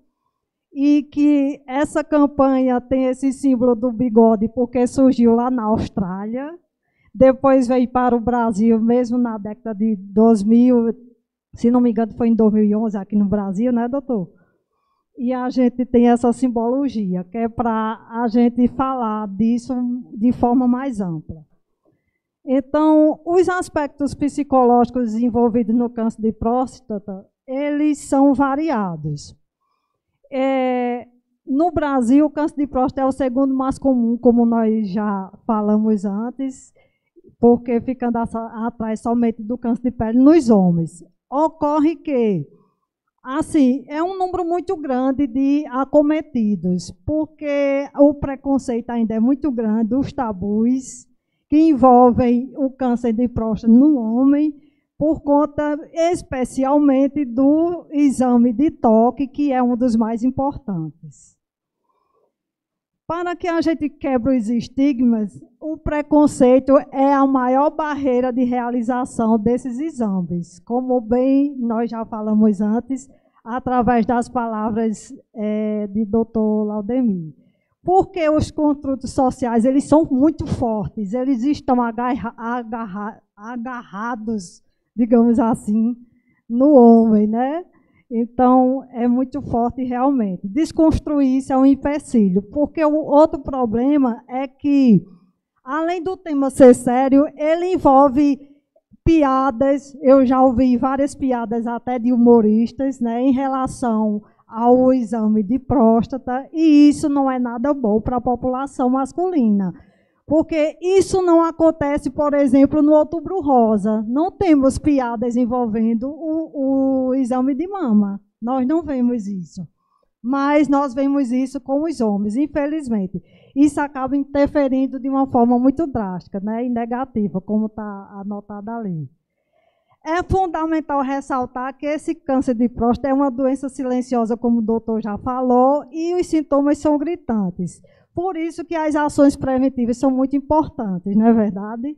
Então, esse diagnóstico precoce, ele vai para a saúde coletiva como um todo, envolvendo todos os níveis de classe social, né? Então, é muito importante. Eu vou passar aqui para a gente dar uma localizada posterior. Então, veja só.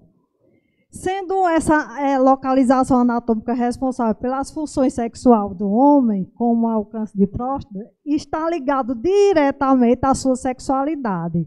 Dr. Laudemir respondeu perguntas aqui dos meninos em relação a isso. E isso, gente, mexe com o emocional dos homens, porque a sexualidade masculina, ela geralmente vem em primeiro lugar, né, na sociedade, até porque essa condição é própria da natureza humana, né, doutor Laudemir? Então, isso tem essa característica. Então, como nós podemos ver, que, assim como já foi falado rapidamente, essas sequelas no tratamento incluem diminuição da libido, impotência sexual e incontinência urinária, que o doutor Laudemir falou antes, determinando impacto muito grande no cotidiano dos homens afetados, resultando em mudança drástica em suas vidas e nas de seus familiares. Por quê?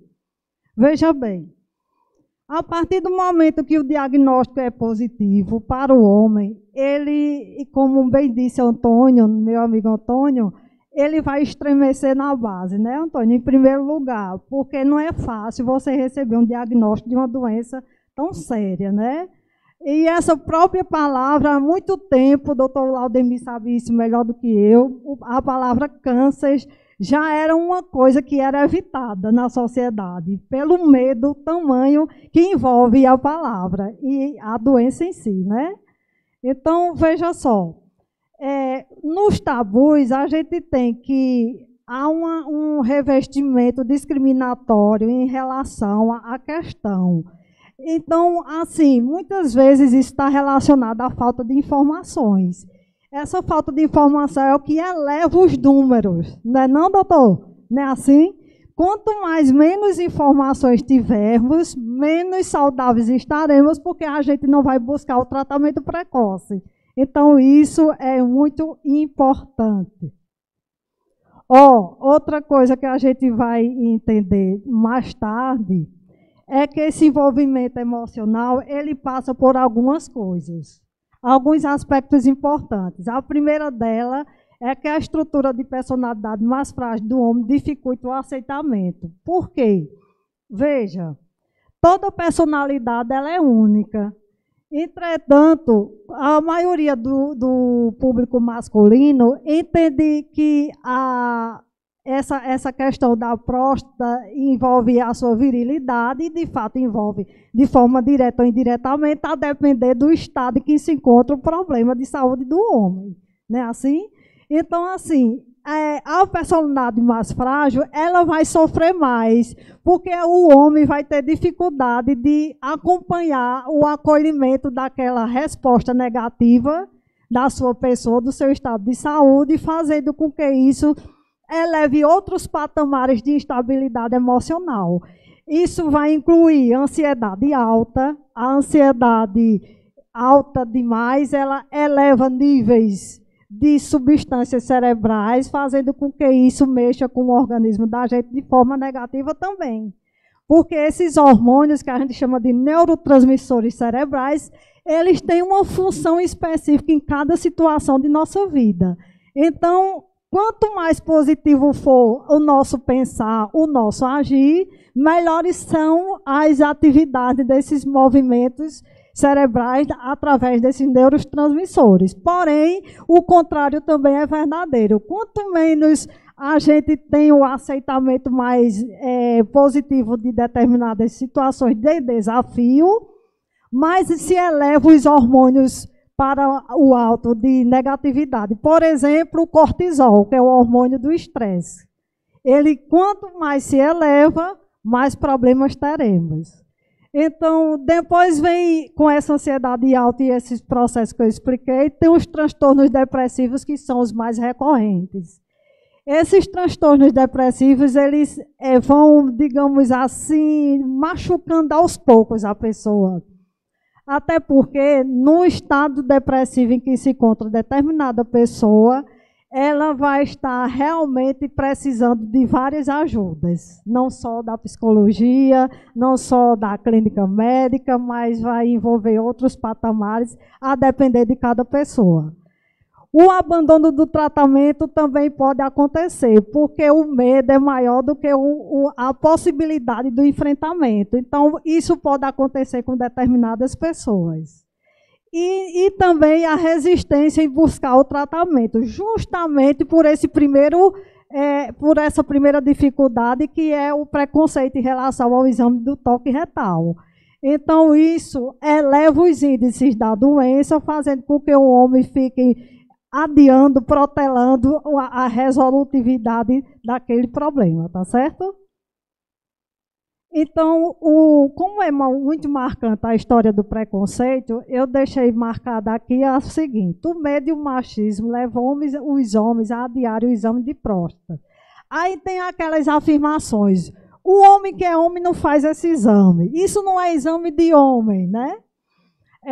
Homem de verdade ignora os problemas de saúde. Isso não é coisa de macho. Então, essas coisas, gente, vão atrapalhando todo o processo de cura, ou então de tratamento, ou de enfrentamento ao problema, porque isso está bem arraigado dentro da mente e do coração do homem, né?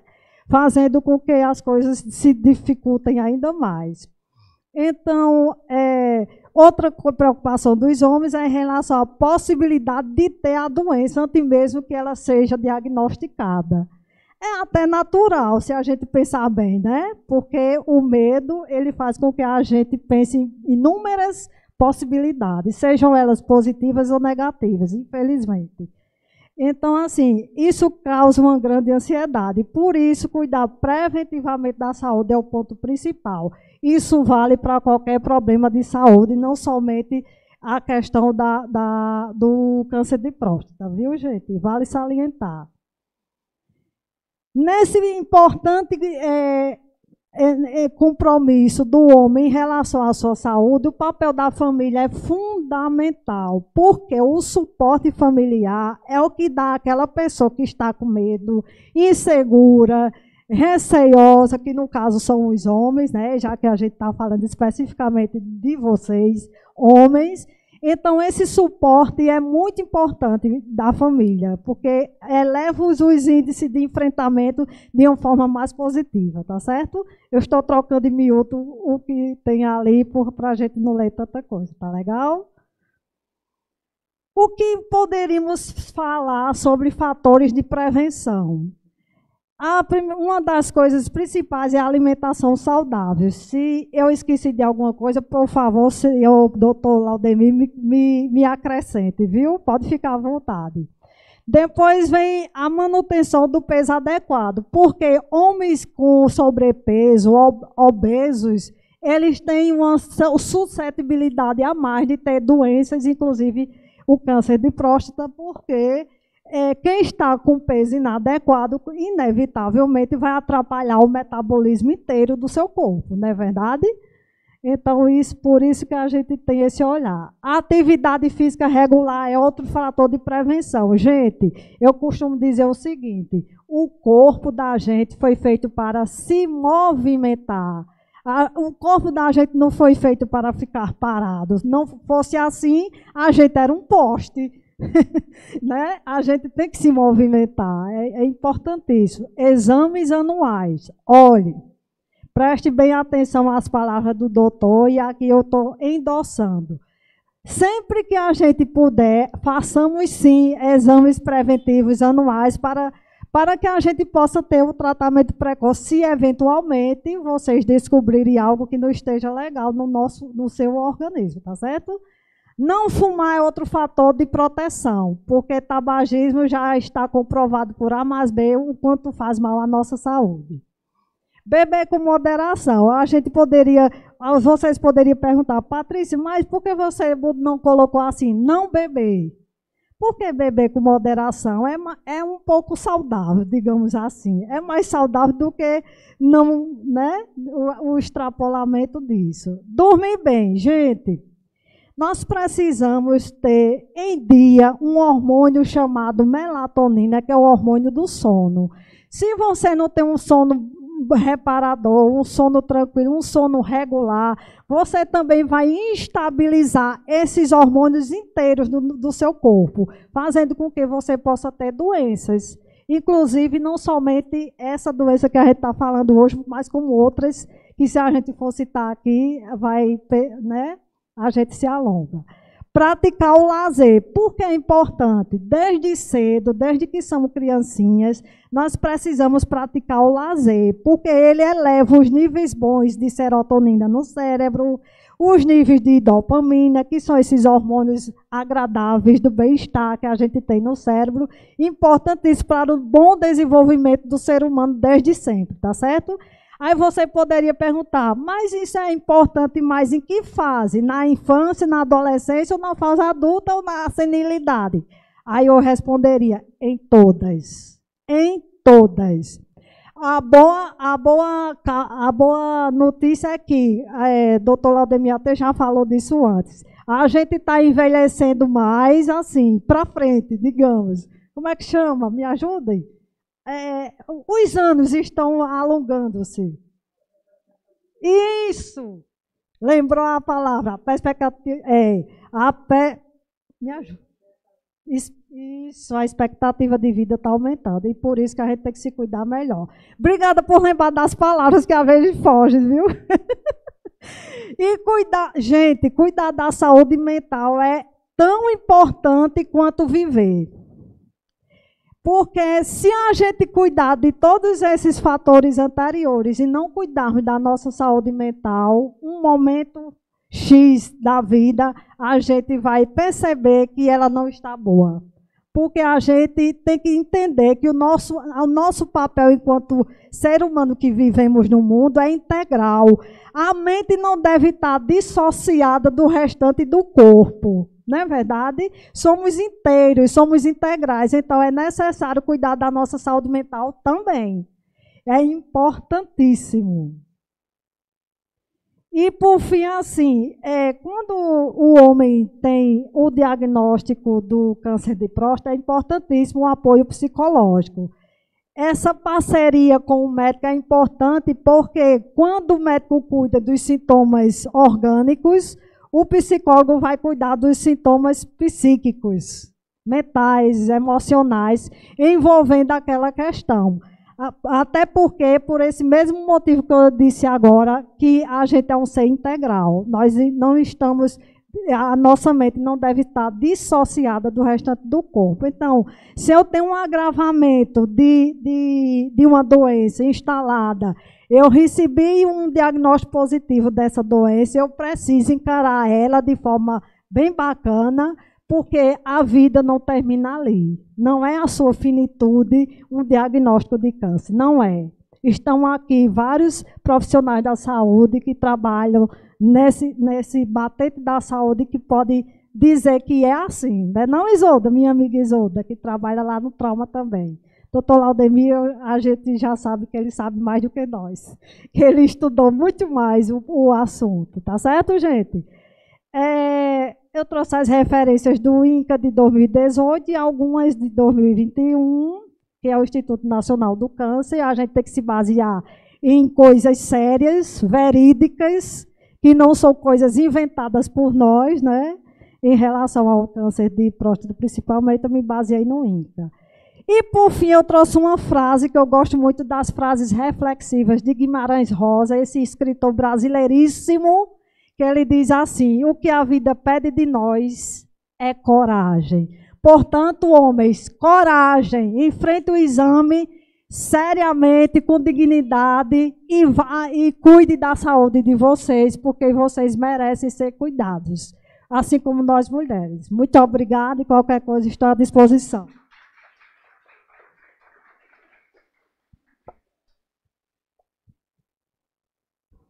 Muito obrigado, Patrícia.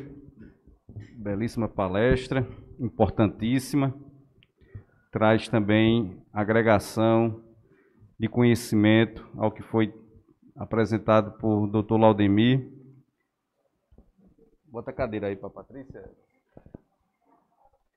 E quem quiser fazer alguma pergunta, alguma indagação à Patrícia, fique à vontade. Vou fazer uma logo. Você já acompanhou pacientes acometidos com câncer e quais são os maiores medos desses pacientes, caso positivo, se você já acompanhou?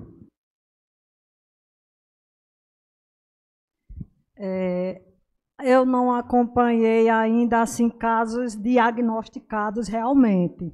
Porém, eu já acompanhei casos suspeitos, que configurou no final das contas que não era realmente a doença. Então, mas mesmo assim, o homem que chegou até chegou até mim, ele realmente estava muito medroso, ele estava muito preocupado e abalado. E aí a gente usa de todas as técnicas psicológicas possíveis para que o enfrentamento daquele problema seja o mais positivo possível. É a mesma coisa, similar ao luto. As pessoas perguntam assim para nós psicólogos, como é a melhor forma de fazermos com o luto? Né? Meu amigo Ivaldo já me fez essa pergunta também, né, Ivaldo? Então, a gente responde simplesmente que a melhor maneira é o enfrentamento. Você tem que passar por esse processo. Se você não passar por esse processo, é como se você não estivesse vivenciando aquilo. É como se você estivesse negando aquilo que é real. Então, a gente precisa passar pelo enfrentamento da melhor maneira possível, com cabeça erguida e com a possibilidade de uma coisa positiva como resultado. É importantíssimo isso. É ter coragem, né? É ter coragem. Alguém mais? Maria Helena.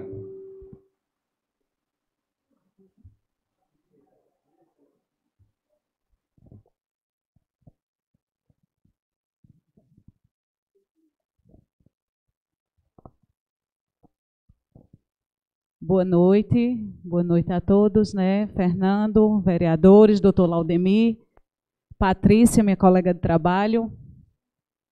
Eu queria ressaltar aqui, doutor Laudemir, tudo que ele relatou, né? Nós vivenciamos, doutor, estou aqui com meu pai, que fez tratamento contra o câncer de próstata, no Hospital da FAP, prontamente atendido, né? Graças a Deus, está aqui para contar a história.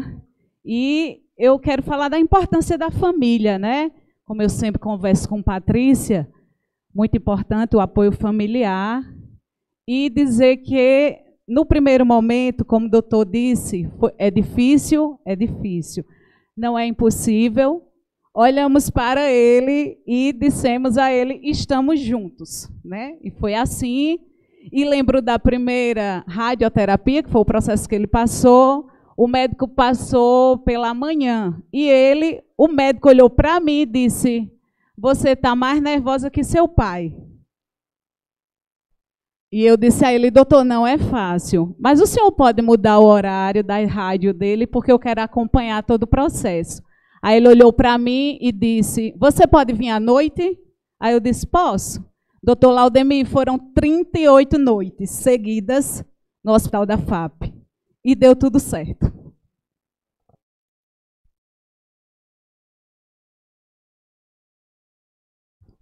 Graças a Deus. Está José Paulino prestando ótimos serviços à Boa Vista. Alguém mais gostaria de fazer pergunta? A pergunta é para a Patrícia. Patrícia disse que eu falei com ela, pelo contrário. Eu abordei ela na estrada em frente a Betonite. E ela pedindo ajuda a ela sobre o que o pessoal fala, né? O luto. Muitos falam, não, o luto é 3 meses, 6 meses. Eu acabei de frisar ainda agora, faz 1 ano. Não saiu da minha cabeça 1 minuto, 1 segundo só. A pergunta para você, esse luto vai até quando? Ivaldo, geralmente o luto ele realmente dura em termos de 1 ano e alguns meses.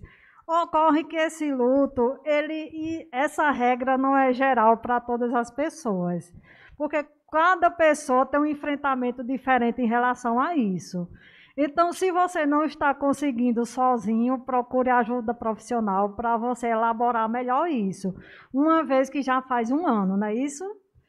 1 ano. Então, seria uma forma de você enfrentar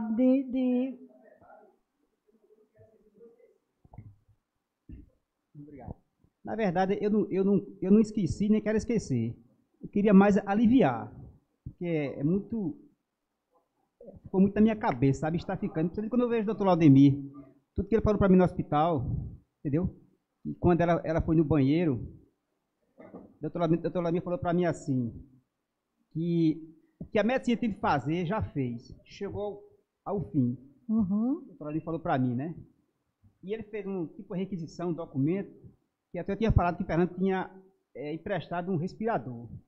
E depois André arrumou outro. A doutora Mia solicitou um respirador, né? E o Fernando tinha me emprestado. Então é o seguinte, nesse momento, que ela tinha saído para ir no banheiro, o doutor Mia falando comigo. Aí falou assim, não mostra o documento a ela. Ela foi, tirou da minha mão e leu. Aí quer dizer, essas coisas ficou tudo na minha mente, sabe? Ficou tudo filmado. Ivaldo, assim, como eu já disse e repito, você precisa elaborar melhor esse processo com a ajuda profissional. Porque quando você diz assim, eu não quero esquecer, é porque você ainda não elaborou. É como se você ainda não aceitasse o processo em si, sabe? Porque não é necessário você esquecer. A gente não esquece, nós temos um bichinho chamado memória. Nós não arrancamos isso de dentro de nós. Fica a lembrança boa. E você tem que passar por um processo de cura e de elaboração dessa questão que está pesando em você, entende? Então, eu sugiro a você um acompanhamento profissional para que você possa elaborar melhor isso. Uma vez que a gente está contando hoje com 1 ano já. Entende? Alguém mais gostaria de fazer perguntas? Vamos passar a palavra ao vereador Fred para que ele faça os agradecimentos.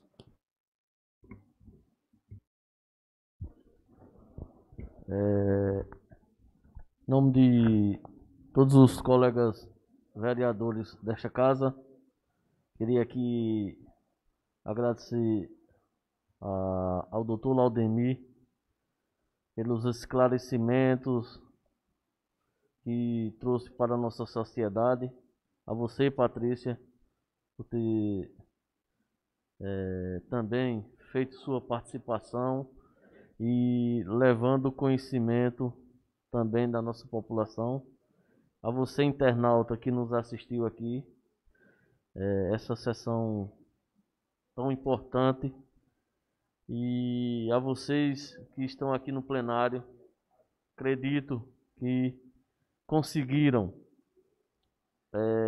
tirar algumas dúvidas e esclarecimentos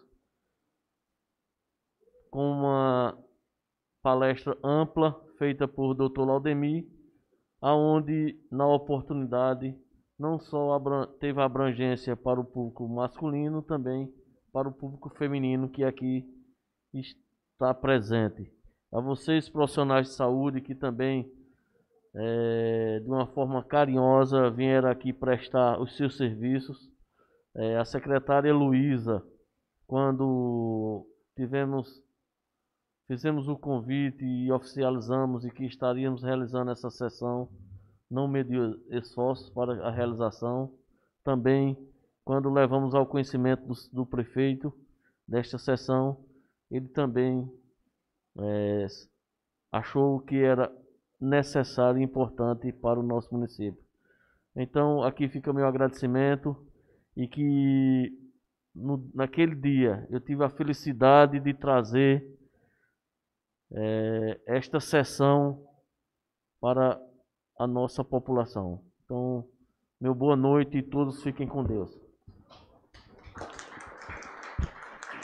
Dizer que esse vídeo será disponibilizado nas redes sociais da Câmara Municipal, tanto na página da Câmara como no canal do YouTube.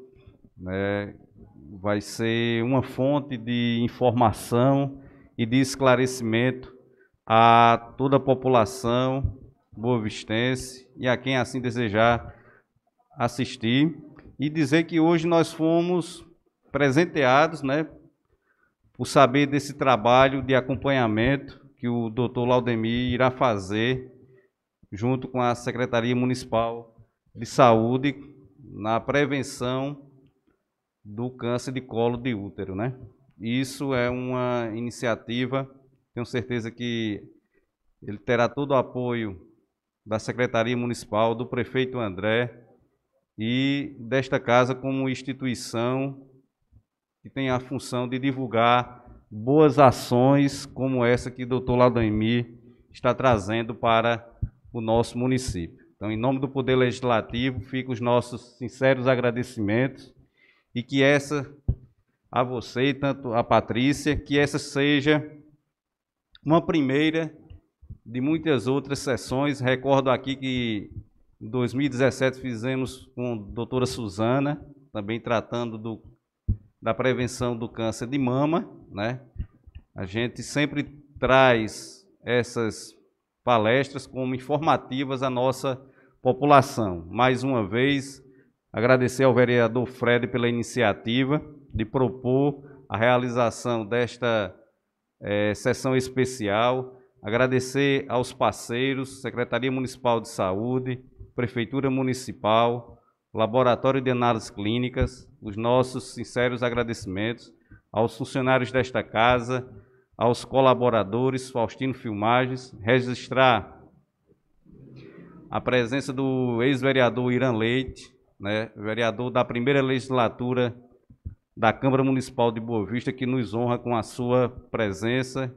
Seja bem-vindo, Irã, tanto hoje como esteja aí presente nas nossas sessões. Você teve um papel importante no início do município de Boa Vista, e esta casa reconhece o papel de tantos vereadores que já passaram e deram as suas contribuições. No mais, agradecer a Deus por nos permitir este momento, que Deus possa abençoar ao doutor Laudemir, abençoar a Patrícia, com esses dons, e que possa ajudar muitas vidas, muitas pessoas né, que vão necessitar dos trabalhos profissionais de vocês, né, e vocês têm um lado humanitário, né, um lado humano dentro de vocês, né, que vocês lidam com pessoas no momento frágil, né, e vocês têm esse dom de saber lidar com essas situações. Então, que Deus continue abençoando os profissionais da saúde do nosso município, que exercem um trabalho magnífico em nossa cidade. Então, que Deus abençoe a cada um e a todos nós. Sob a proteção de Deus, declaro encerrada a presente sessão especial. Muito obrigado e que Deus nos abençoe.